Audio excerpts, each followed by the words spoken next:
record that is unchanging over the years. It showed us then, and it shows us now. President Kennedy alive and vibrant in one instant, and mortally wounded in another.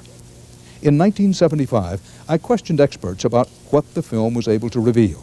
CBS News asked iTech Corporation, world-renowned for film analysis, to study the film scientifically, using the best modern techniques and equipment.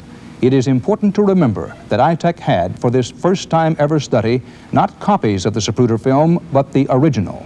According to John Wolfe, president of iTech's Optical Systems Division, this is what they found. When the fatal bullet struck, the president's head went forward with extreme speed, almost twice as rapidly than it subsequently traveled backwards. So in the 3 frames following 3:13, he reversed his direction and came back to where he was before. It took him 3 frames to do it, so he's moving considerably slower coming back than he moved forward.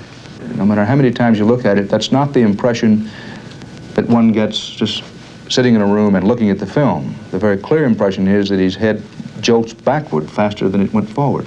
That, of course, is the whole point of doing this kind of, applying this kind of technique, is to get away from the subjective impressions that are developed by looking at a blurred motion picture. My answer to your implied question is, I don't know what I see, I know what I measure. What iTech measured in head movements is an important indication that the fatal shot struck President Kennedy from behind. That's point 1. Now point 2. Computer analysis shows that all major particles from the president's head traveled away from him, forward. Another strong indication that the fatal shot came from the back. Any doubt that the particles are moving forward? No doubt. What about Mrs. Kennedy? What, if anything, do her movements indicate? Additional computer analysis of the film, measuring motion's direction and velocity, suggests the following. She may have pushed her husband backward, while pushing herself forward, away from him, as a reflex reaction when the fatal shot hit.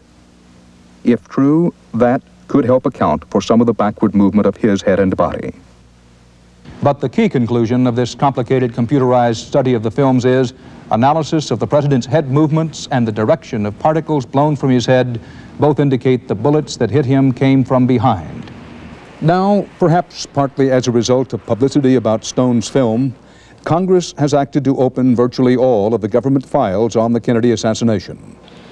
In the intervening years, since we said our goodbyes to John F. Kennedy, we have not healed all the wounds, have not buried all the doubts, have not erased all the questions and contradictions.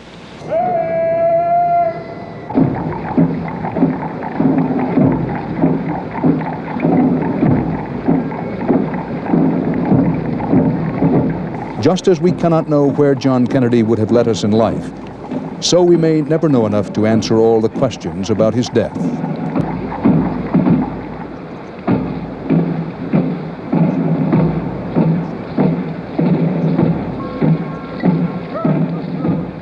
We do know a lot, and there is much to support the Warren Commission's conclusions. But unanswered questions also abound. Not all of the conspiracy theories are ridiculous. And however disturbing, conspiracy theories also are comforting in a way. That is one reason they thrive. They explain the inexplicable, neatly tie up the loose ends. But a reporter should not, cannot find refuge there. Facts, hard evidence, are the journalist's guide. For nearly 30 years now, we have independently looked for plotters and accomplices in the shadows behind Lee Harvey Oswald.